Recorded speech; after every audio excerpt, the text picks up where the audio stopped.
So let's go to Springfield, Ohio. This has gotten a lot of attention. Sasha, go ahead and throw up our Springfield, Ohio. He looks very pleasant. Now, this post comes from the Springfield, Ohio Crime Watch Facebook group, and the gentleman there carrying the dead goose does not appear to be the head of the Springfield, Ohio Crime Watch Facebook group. I don't think he's being elected as the new block captain of the Crime Watch, but there's the photo. Here's what the post reads.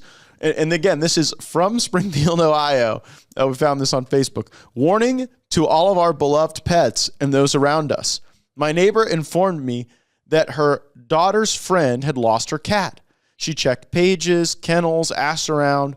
One day she came home from work, and as soon as she stepped out of her car and looked toward her neighbor's house, where Haitians live, she saw her cat hanging from a branch, like you do to a deer for butchering, and they were carving it up to eat. I've been told they do this to dogs and have been doing it at Snyder Park with the ducks and geese. I was told the last bit by the rangers and police, please keep a close eye on these animals. So that is the post from Springfield, Ohio. This is like the new defined hoax. That guy clearly has a goose, and the goose does appear to be on the menu, I think, at the end. Geese can be pets. You ever known anybody who's had a goose as a pet? We actually did, believe it or not. You had a goose as a pet? Yeah, we had, So the people claiming that this is not pets being killed because geese cannot be pets, you can defy that argument. Yeah, we had a couple of geese. I mean, we kept a little kids waiting pool out there. Was it a gaggle or just a couple? It was not a gaggle. I think we were three or more make a gaggle. Yeah, I think we were two, and one of them became infatuated with my wife and followed her around. I mean, really, truly, followed her around whenever she's in the yard. Just, honey, what are you gonna do about that goose? I don't know. I gotta leave. And the goose wouldn't let her leave. He loved her. He loved her. There was the male goose. I don't know, but whatever it was a pet goose, and we had a couple of pet geese. And apparently they can form an attachment. Yes, they can. They can, sure. Zooming out from this and what it really means, when you invite the third world, you get the third world. Yeah. Honestly, I mean, I don't know that you really can blame these Haitians, right? They don't know any better.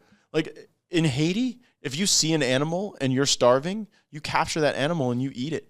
It's not a good place, and it's because they've been victimized by a lot of corruption and a lot of bad government, and frankly, the negative impacts of globalism have played out catastrophically in Haiti. But I blame us, and I just worry that like more of these third world behaviors, like the defecating in the farms of the Yuma farmers that we went and talked to. They talked about the ways a lot of these Haitian migrants, like even using running water in some cases, or when there would be grace extended to try to create food opportunities or sanitation opportunities, the level of desperation is so deep. Like these are the people who will eat the ducks out of the neighborhood pond and then will string up and gut the cat. Yeah, when you have to acknowledge that the U.S. has a rather unique culture, and we are an affluent country, very affluent country, and you're bringing in people literally by the millions who have no sense of who we are, and we have no sense of who they are, really. I mean, and so you have a culture clash going on, and it's not just from one country, because we have over 170 countries where people have come in the last year, and they're coming in by the millions. It really actually is going to have impact on wherever they gather, and because you're just going to have a cultural impact. And that's not to say that we can't try to understand it, but the problem is, at the same time you're allowing millions of illegal aliens to come in, you have over 1 million legal in migration as well, more than all other countries combined in the world. And still somehow we're expected to open up when people who don't have any intention to assimilate. I mean, there's no intention for them to assimilate. And the Biden-Harris program specifically includes exclusion from those numbers we were talking about of Haitians, Cubans, Venezuelans, and Nicaraguans. And now, why is it? They'll tell you, well, we have no compact with them to send them back. Yeah, but you aren't just sending them back. You're recruiting them. Right. And that's the problem.